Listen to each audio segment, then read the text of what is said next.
Hello दोस्तों, हमारे YouTube channel the Pioneer classes में आप सभी को स्वागत है।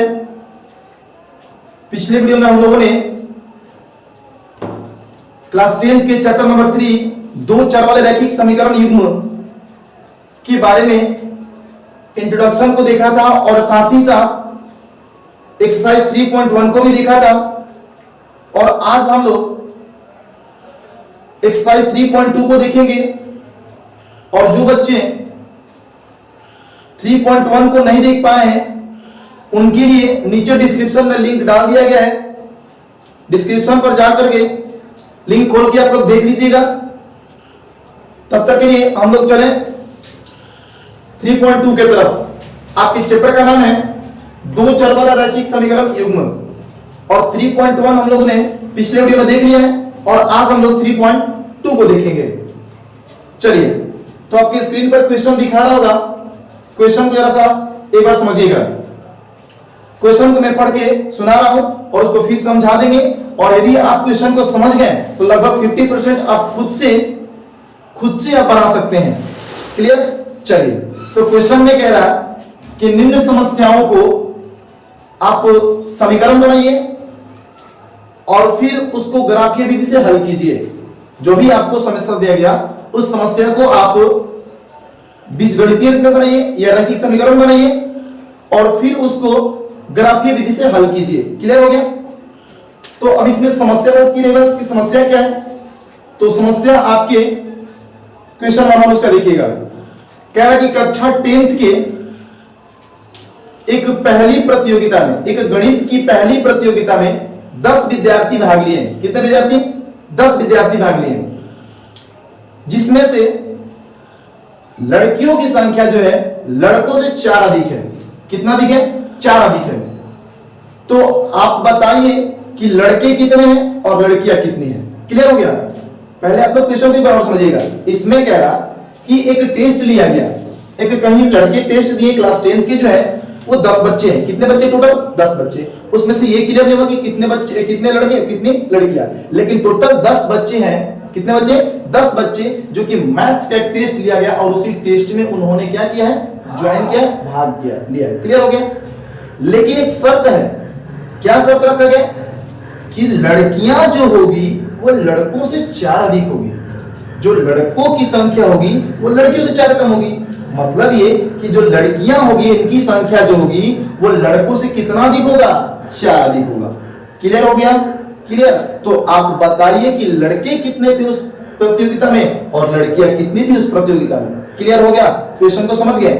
तो जैसा क्वेश्चन को हम लोग अब इसको हल करेंगे, जैसा देखिएगा ध्यान से। इसमें तो लड़कों की संख्या नहीं बताया कि कितने लड़के हैं और ना ही लड़कियों का बताया। अगर किसी एक का क्लियर होता, किसी एक का बताता तो दूसरा निकल जाता, लेकिन किसी का कुछ नहीं बोला कि लड़के कितनी हैं और लड़कियां कितनी हैं। क्लियर? तो जरा सा देखिएगा, देखिए माना कि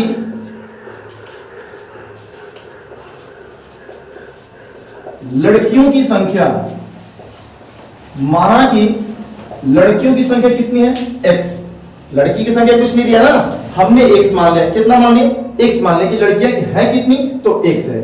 और लड़का का भी नहीं दिया ना, लड़का का भी नहीं दिया तो लड़का का भी क्या मान लेंगे? y। क्या मानेंगे? y। अब देखिए, तो लड़कियों की संख्या x और लड़कों की संख्या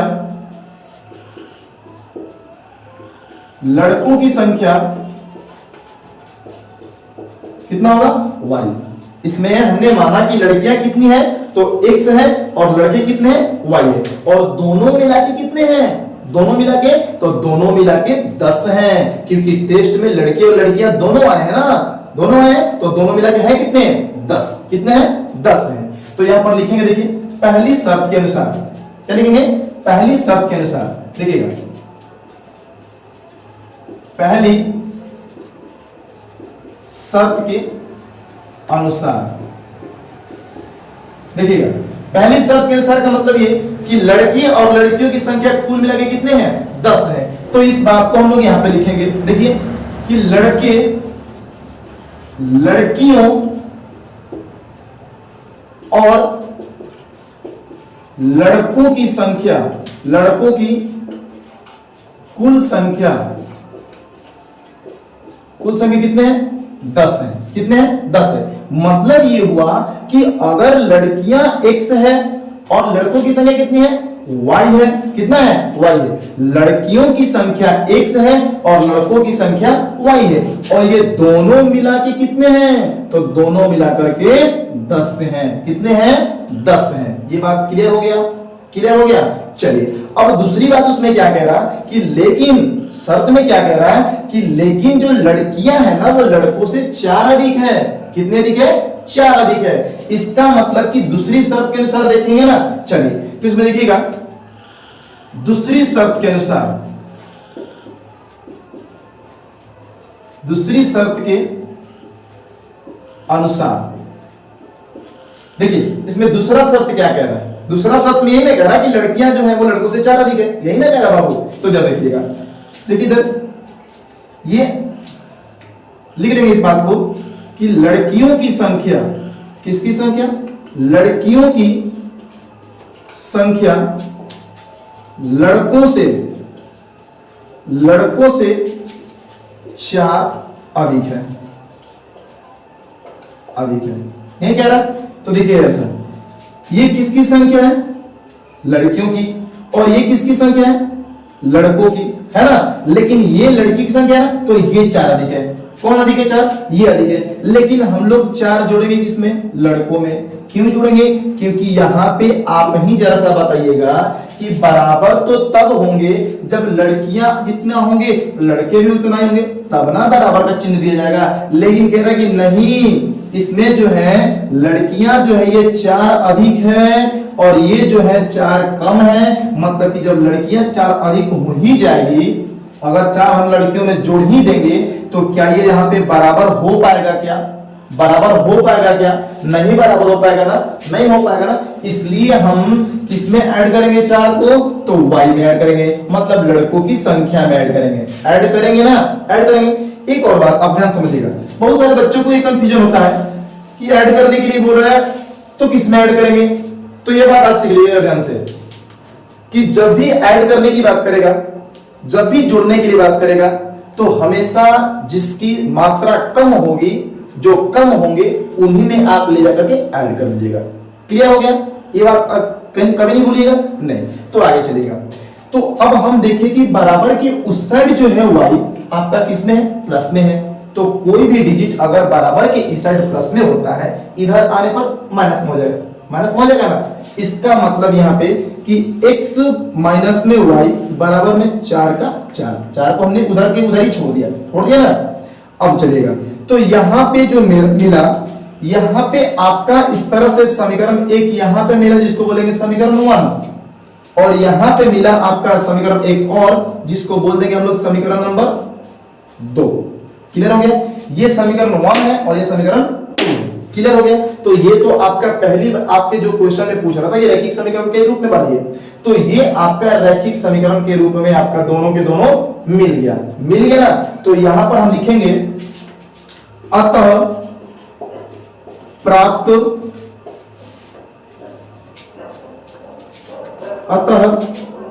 निम्न समस्या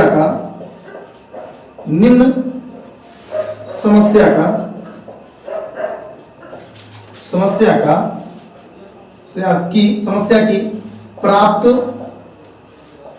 समीकरण या रैखिक समीकरण बोल रहे ना तो लिख सकते हैं रैखिक समीकरण। क्लियर। तो ये आपका समीकरण मिला एक x प्लस में y बराबर 10 और दूसरा आपका मिला x माइनस y बराबर 4। क्लियर हो गया। आपके 2 समीकरण मिले यहाँ पे। एक समीकरण आपका कौन है ये है और दूसरा समीकरण आपका ये है। 2 समीकरण मिल गए दोनों आपके। अब इसमें कह रहा है कि इन दोनों जो भी समीकरण आएगा उन्हीं दोनों समीकरणों को आप ग्राफीय विधि से हल कीजिए। कौन से विधि से हल कीजिए ग्राफीय विधि से हल कीजिए। तो ग्राफीय विधि से हल करने का मतलब कि ग्राफ खींच करके आपको उस पे बताना है ना जी, बताना है। तो जरा सा इधर देखिएगा आप लोग ग्राफ कैसे बनेगा। पहले जरा सा इसको देखिएगा। तो ग्राफ बनाने के लिए सबसे पहले आप लोगों की ग्राफ की कॉपी की जरूरत होती है, लेकिन हमारे पास तो अभी ग्राफ की कॉपी अवेलेबल नहीं है।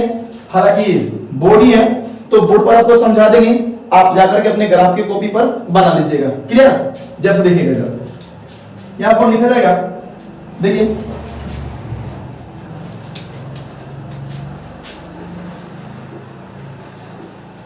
इधर 10 देखिएगा, हम ग्राफ बना रहे हैं, ठीक है ना।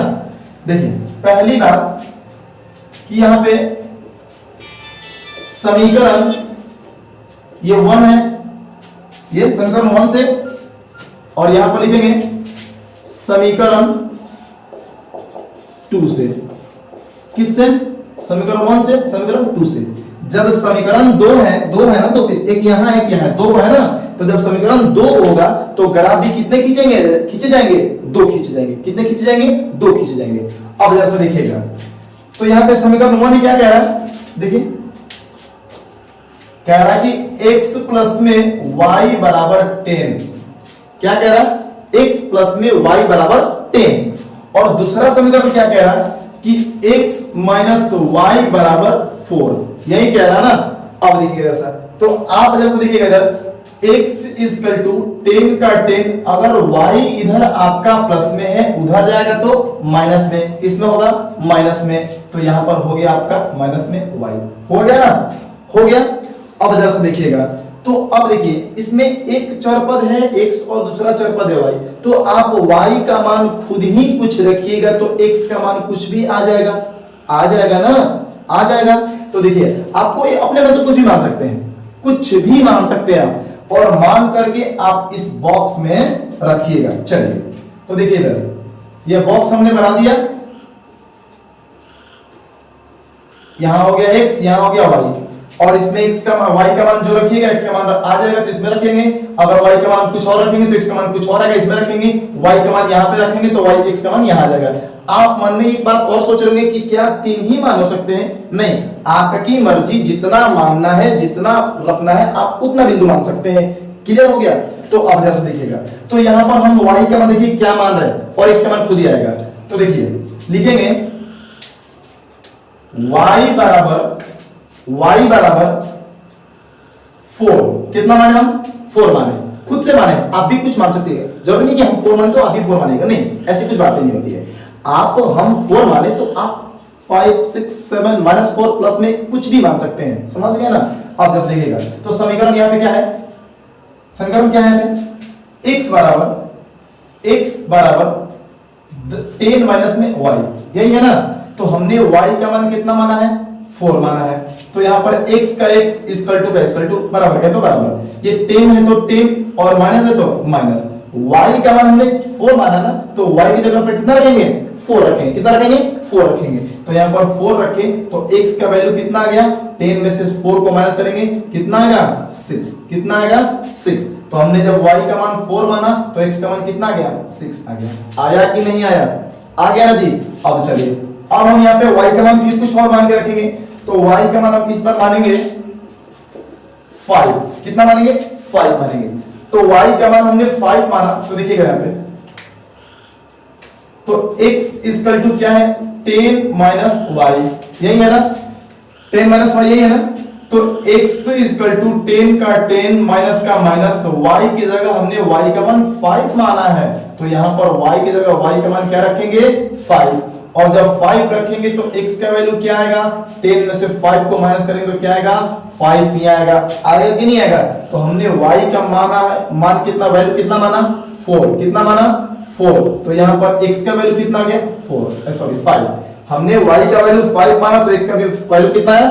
5 ही आया। आया कि नहीं आया? आया ना। अब यहाँ पर देखिए हम लोग y का मान फिर कुछ मानेंगे। देखिए तो y का मान यहाँ पर मान रहे हैं इस बार 6। कितना मानेंगे? 6 मानेंगे। तो यहाँ पर समीकरण क्या है आपका? समीकरण है x equal to 10 minus y, है कि नहीं है? 10 माइनस y, तो x का x इक्वल टू 10 है तो 10 माइनस है तो माइनस, y की जगह हमने y का क्या रखेंगे? मान रखेंगे। और इस बार y का मान कितना माने? 6 माने। तो यहाँ पर हमने 6 रख दिया ना। तो x इक्वल टू 6 में से हम 10 में से हम लोग 6 माइनस करेंगे, कितना आएगा? 4 आएगा। आएगा कि नहीं आएगा? तब यहाँ पर हमने y का मान कितना माना होगा? तो 6 माना, 6 रख दिए, तो x का वैल्यू कितना आ गया? 4 आ गया। यहाँ पर 4 रख दिए, x का मान कितना आ गया? 4 आ गया। और भी आप कुछ रख सकते हैं, जरूरी नहीं 3 ही रख सकते हैं, आपकी मर्जी, 5 6 7 8 10 कुछ भी रख सकते, कितना भी रख सकते हैं। तो आपको अपना x का मान, y का मान रखिएगा तो x का मान आएगा, अगर x का मान रखिएगा तो y का मान आएगा। क्लियर हो गया? तब अब जैसा आगे चलेगा, आगे चलिएगा समीकरण 2 के लिए। किसके लिए? समीकरण 2 के लिए। समीकरण 2 में आपका क्या है, देखिए यहाँ पे x माइनस वाई बराबर 4, इसी को हमने आर दिया x माइनस वाई बराबर 4। क्लियर हो गया? अब इधर आपका जो y है वो माइनस में है, उधर जाएगा तो प्लस में। किसमें? प्लस में। तो यहाँ पर x बराबर 4 और प्लस में y हो गया। क्या हो गया? चलिए, तो इसी तरह से हम यहाँ पे फिर y का मान रखेंगे तो x का मान आएगा ना, आएगा। चलिए, तो यहाँ पे डब्बा बना लीजिए, पहले यहाँ पर डब्बा बना लीजिए। चलिए, ये हो गया x का डब्बा, ये हो गया y का डब्बा। क्लियर? तो हम यहाँ पर y का मान यहाँ पे मान रहे हैं 1, y का मान हम कितना माने? 1। y का मान कितना माने? 1 मानेंगे। तो x का मान खुद ही आएगा। तो चलिए, y का मान हमने 1 माना, तो y का मान x माने 1 माने, तो देखिए x का मान कितना आ रहा है। तो x इक्वल टू 4 प्लस में y है, तो x का x इक्वल टू 4 है, तो 4 प्लस में y का मान कितना माने हैं? 1 माने ना, तो यहाँ पर हम 1 रखेंगे। तो x का मान कितना आएगा? 4 और 1 5। कितना आएगा बाबा? 5 आएगा। तो यहाँ पर कितना आ गया? 5 रख दिया ना। अब चलेगा, अब यहाँ पे फिर कुछ और रखेंगे हम लोग। तो यहाँ पर देखिए, हमने y का मान इस बार कितना क्या रखेंगे? 2। क्या रखेंगे? 2, मतलब 2 रखेंगे। तो यहाँ पर समीकरण क्या है आपका? समीकरण है x बराबर 4 प्लस में y, तो x बराबर 4 का 4 प्लस है ना, तो प्लस का प्लस, y का मान 2 माना है, तो यहाँ पर 2 मानेंगे। x बराबर 4 और 2 कितना हो गया? 6। अब हमने y का मान 2 माना, तो x का मान कितना आ गया? 6 आया कि नहीं? यहाँ पे 6 आया, आया ना जी? आया। इसी तरह से एक बार और कुछ मान लेंगे। इस बार हमने y का मान देखिए 3 रख के चले। कितना रख के चले? 3 रख के चले। या फिर आपके मन में यह होगा कि माइनस में क्यों नहीं मान रहे, चलिए माइनस में ही रख रहे हैं, समझ गए? तो इस बार चलिए हम y का मान माइनस में ले रहे हैं, माइनस में 1। क्लियर हो गया? माइनस में 1। तो यहाँ पर देखिए समीकरण आपका क्या दिया है? समीकरण दिया है x इक्वल टू 4 प्लस में y, है ना? तो यहाँ पर x का x माइनस का माइनस और 4 का 4 प्लस के प्लस, y का मान है क्या? तो y का मान है आपका माइनस में 1 है। क्लियर हो गया? y का मान क्या है? माइनस में 1। तो 4 का 4 प्लस माइनस माइनस 1 का 1, तो x इक्वल टू आपका 4 में से 1 माइनस करेंगे, क्या आएगा? 3 आएगा। क्लियर हो गया? जब हमने y का मान कितना माना? -1 माना, तो x का मान कितना आ गया? 3 आ गया। आ गया कि नहीं आ गया? अब कुछ नहीं करना है आपको, इन्हीं तीनों मानों को क्या करना है? इसके मान को और इसके मान को क्या करना है? तो दंडालेख में आपको रख देना है। क्लियर? सॉरी, दंडालेख में, चिन्ह परिपाटी में रख देना है। तो जरा सा देखिए आप यहाँ पे, ये हम आपको बना रहे दिखा रहे हैं। तो ये आपका यहां पर देख लीजिए, ये आपका है चिन्ह परिपाटी। क्या है? चिन्ह परिपाटी। जैसा मुझे गौर से देखिएगा, तो 1 मिनट रुकिए।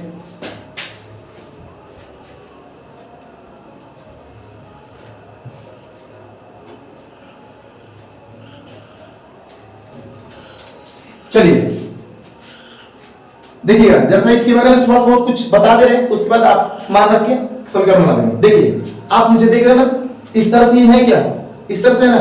तो जो ये दोनों बाजू है, ये दोनों बाजू, और ये जो है, तो इस तरह के जो अक्ष होगा, ऐसे ऐसे ऐसे अक्ष होगा, एक होगा ऐसे, होगा ना। तो ये जो अगर ऐसे अक्ष होगा, इस तरह से ऐसे ऐसे, इसको बोलते हैं हम लोग क्या? तो क्षैतिज। क्या बोलते हैं? क्षैतिज। और जो खड़ा रहता है, इस तरह से खड़ा रहेगा, इसको बोलेंगे क्या हम लोग? ऊर्ध्वाधर। क्या बोलेंगे? ऊर्ध्वाधर। ये आपका है क्षैतिज और ये आपका है ऊर्ध्वाधर। तो इसका मतलब कि ये जो क्षैतिज वाला है, ये अक्ष है और ये भी अक्ष है। तो ये क्षैतिज अक्ष है, ये ऊर्ध्वाधर अक्ष है। इसको दूसरी बात हम नाम देते हैं, देखिएगा क्या, ये हो गया आपका x और ये हो गया आपका x डैश।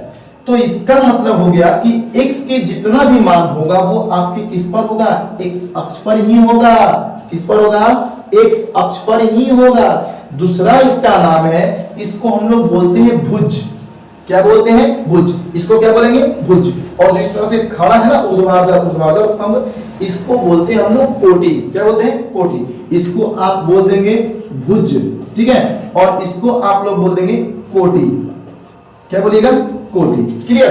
क्लियर हो गया? या इसको नाम दे दीजिए y, और ये हो गया आपका y डैश। क्लियर हो गया? मतलब कि ये आपका कोटि पर जब भी होगा तो y का मान होगा, और आप एक्स अक्ष पर या भुज पर जब भी होगा तो आपका एक्स का मान होगा। क्लियर हो गया? क्लियर? किसी को दिक्कत नहीं? अब हम देखिएगा यहाँ पे मान रखना शुरू करेंगे। पहले इस पर हम अंक रखना शुरू करें। आप लोग क्लास 6, 5, 7 या 4, 5 में आप लोग पढ़े होंगे इसके बारे में, नंबर लाइन के बारे में। या फिर इधर देखिए, तो इस पर हम लोग रखेंगे। मान लीजिए यहाँ हो गया आपका 1, यहाँ 2, यहाँ 3, यहाँ 4, यहाँ 5, यहाँ 6, ये 7, ये 8, कितना भी मान सकते हैं आप। समझ गए? इधर मानिएगा तो इधर की जो नंबर होते हैं वो माइनस में होते हैं। किसमें होते हैं? ऋणात्मक होते हैं, मतलब माइनस में होते हैं। तो यहाँ रखिए -1, -2, -3, -4, -5, यहाँ पे -6, -7 हो गया। या ऊपर रखिएगा तो ऊपर जो चलेगा तो ये होते हैं प्लस में। किसमें होते हैं? प्लस में होते हैं। तो ये हो गया आपका 1, ये हो गया आपका 2, ये 3, ये 4, ये 5, ये 6 हो गया ना। नीचे आएगा तो आपके किसमें होते हैं? माइनस में। तो यहाँ हो गया आपका -1, ये -2, ये -3, ये हो गया -4, -5, -6 हो गया ना जी। चलिए, ये तो आपने सीख लिया। अब मान कैसे बैठा जाएगा आप ये देखिएगा। मान यहाँ पर देखिए, यहाँ पर पहले समीकरण 1 का हम लोग बना रहे हैं। x का वैल्यू है 6, y का वैल्यू है 4। समझ गए? x का मान कितना है? 6, y का मान कितना है? 4, है ना जी। तो इस पर हम लोग चलेंगे x के तरफ कितना कदम? 6 कदम, y के तरफ 4 कदम। लेकिन आप ये बताइए कि एक ही इंसान अगर यहाँ खड़ा है, यहाँ पे बीच वाले बिंदु को, इसका नाम है आपका मूल बिंदु। क्या नाम है? मूल बिंदु। क्लियर? समझ गए? तो यहां से हम लोग को चलना है x के तरफ 6 कदम, y के तरफ 4 कदम। तो क्या आप एक ही टाइम यहां से एक ही समय पर x के तरफ 6 कदम और y के तरफ के 4 कदम चल सकते हैं? नहीं चल सकते हैं ना? नहीं चल सकते। इसीलिए हम इन दोनों से मिलाकर के एक बीच का रास्ता निकालेंगे, जिससे कि ये भी नाराज ना हो और ये भी नाराज ना हो और दोनों का काम भी हो जाए। क्लियर? तो सबसे पहले हम लोग चलते हैं किस पर? तो x अक्ष पर चलते हैं ना जी। तो यहाँ पर x की तरफ चलना है 6 कदम, y की तरफ 4 कदम। तो वो भी प्लस में है ना दोनों, तो इधर चलेंगे। माइनस में होता तो इधर आते हैं, लेकिन प्लस में है इसलिए इधर आएंगे। तो यहाँ हमने देखिए 1, 2, 3, 4, 5, 6, ये 6 के पास जैसे ही आए तो यहाँ पर 6 मिल गया क्या? यहाँ पर। और जब यहाँ पे y के तरफ चले तो y का मान आ गया कितना है? 4 है। तो 1, 2, 3, 4 यहाँ पर आ गया 4। आया ना? आ गया। तो इन दोनों से मिलाकर के यहाँ पर चलेंगे। देखिए यहाँ पर चलना शुरू करें और यहाँ पर चलना शुरू करें। तो इन दोनों से जो आपका मिला यहाँ पे, इसके सामने इस लाइन से अगर देखेंगे तो ये यहाँ है या यहाँ या यहाँ कहीं भी हो, ये 6 के पास है, 6 के सामने है। और इस लाइन से जब हम लोग y को देखेंगे तो यहाँ भी कितना पे? 4 पे, यहाँ भी 4 पे, यहाँ भी 4 पे। मतलब इस बिंदु का मान कहाँ आएगा? यहाँ आएगा। क्लियर हो गया? क्लियर हो गया? अब जरा सा देखिए, फिर इस बिंदु को रखेंगे। x के तरफ 5 कदम, y की तरफ भी 5 कदम। तो x के तरफ यहाँ पे 5 के पास चलेंगे और y की तरफ भी 5 के पास। मतलब इन दोनों से मिलाकर के जो आपका मिलेगा वो कहाँ आएगा पॉइंट? तो ये आपका आ गया यहाँ पर। आ गया ना जी? आ गया। तीसरा आपका मान है x के तरफ 4 कदम, तो y की तरफ 6 कदम। तो x के तरफ 4 कदम यहाँ पे और y की तरफ 6, मतलब यहाँ जी। तो चलिए इसको मिला दिया हमने, यहाँ से आ गया 5 के पास, यहाँ से आ गया हमने 6 के पास। ये क्लियर हो गया? क्लियर हो गया? तो यहाँ पर 1, 2, 3, इससे और इससे तीनों बिंदु से मिल गया क्या? ये मिल गया ना? चलिए, तो कुछ नहीं करना है आपको। अब तो आपका बन गया ग्राफ। अब कुछ नहीं, आप इन तीनों को मिला दीजिए तो ये आपका ग्राफ बन के तैयार हो गया। लेकिन इन तीनों का वैल्यू रखना बहुत ही जरूरी है। इसका वैल्यू क्या है? तो 6 और कितना? 4। आप जब भी लिखिएगा तो 6 और 4 लिखिएगा, ना कि 4 और 6 लिखिएगा। क्योंकि जब भी होता है तो पहला वाला मान होगा वो x का होगा, मतलब भुज का होगा। समझ गए? तो इसलिए इस बिंदु का मान कितना है? 6 और y की तरफ 4। तो इसका हो जाएगा 6 और 4। क्लियर हो गया क्या? क्लियर हो गया? इस बिंदु का जो मान है वो क्या है? 5 और 5, मतलब 5 और 5। क्लियर हो गया क्या? और इस बिंदु का जो मान है x के तरफ 4 है तो 4 रख दिए, y की तरफ 6 है तो 6 रख दिए। क्लियर हो गया? इसका नाम भी देना है तो आप दे सकते हैं A, B, C, कुछ भी नाम दे सकते हैं। क्लियर? तो ये आपका अगर मन है इसको आप मिटा भी सकते हैं। ये मिटा दिए हमने, लेकिन आपके कॉपी पर तो इस तरह की कुछ सुविधा नहीं होगा जिससे आप नहीं मिटा पाएगा। हम आपको ये लिखना बनाना जरूरी है। ये इस तरह से बिंदु पॉइंट डॉटेड लाइन से खींचना जरूरी है, हम आपको समझाने के लिए खींचे, क्लियर। लेकिन ये अब ग्राफ जो बना आपका, ये ग्राफ बना तो किस समीकरण का बना, ये समीकरण इसी का बना है ना, इसलिए हम नीचे लिख देंगे x प्लस में y बराबर 10। क्लियर हो गया, क्लियर हो गया ना दिक्कत। अब चलिए अब इसी तरह से हम लोग इसका ग्राफ बनाएंगे, ग्राफ बनाएंगे तो इसका ग्राफ हम लोग बनाएंगे। तो इस पर देखिए y के तरफ कितना चलना है कदम, 1 कदम, तो x के तरफ 5 कदम, तो y की तरफ देखिएगा, y की तरफ 1 और x की तरफ 5, तो पहले किसके तरफ चलेंगे, x के तरफ। तो यहाँ पर x का वैल्यू 5 है, तो यहाँ आगे x का वैल्यू 5 आ गया ना, और y की तरफ 1 है, मतलब यही ना जी। चलिए ये हो गया आपका यहीं पे, 1 मिनट रुकिएगा। चलिए x की तरफ 5 है तो यहाँ 5 हो गया, ऊपर चलेंगे तो यहाँ आपका आ जाएगा 1। क्लियर हो गया, दिक्कत इसके सामने, ये इसके सामने, क्लियर ना। इसमें देखिए x की तरफ 6 कदम, y की तरफ 2 कदम, x की तरफ 6 कदम, y की तरफ 2 कदम, मतलब कहां पे है आपका, यहाँ पे मिलेगा क्या, मिलेगा ना। अब तीसरी बारी में आपका है x की तरफ 3 कदम और y की तरफ -1 कदम। x की तरफ 3 कदम, ध्यान से देखिएगा, 1 2 3 यहाँ हो गया, लेकिन y की तरफ माइनस, सॉरी 1 मिनट रुकिएगा सर, लाइट कट गया फिलहाल में, 1 मिनट रुकिएगा।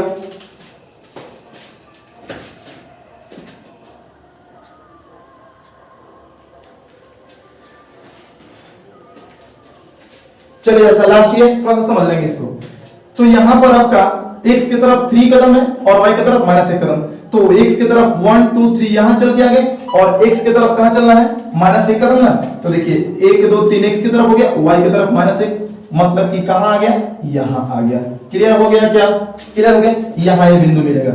और अब हम इन तीनों को क्या करेंगे, जैसे इन तीनों को मिलाया है उसी तरह से हम लोग इन तीनों को क्या करेंगे, मिला देंगे, तो आपका इस समीकरण का ग्राफ बन के तैयार हो गया, तैयार हो गया ना।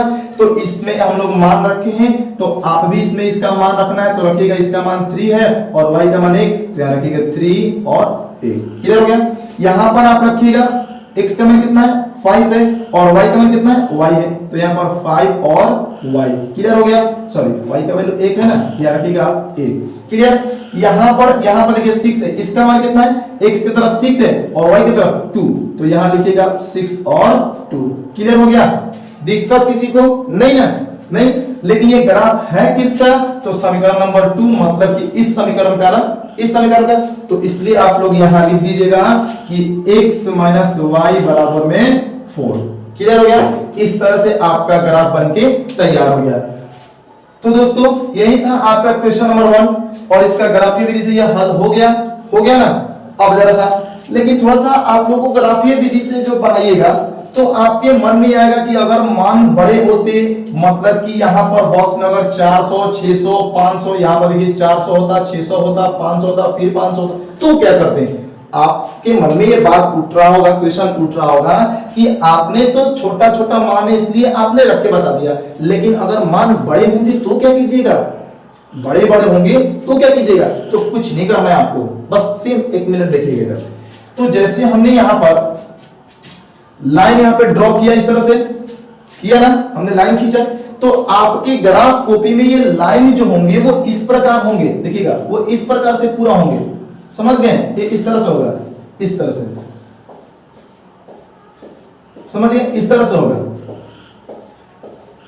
समझ गए। और उसमें 2 मोटी लाइनें होगी, मतलब मोटी लाइनें होगी 2 प्रकार की, एक यहां होगा मोटी लाइन और एक ये होगा मोटी लाइन, समझ गए।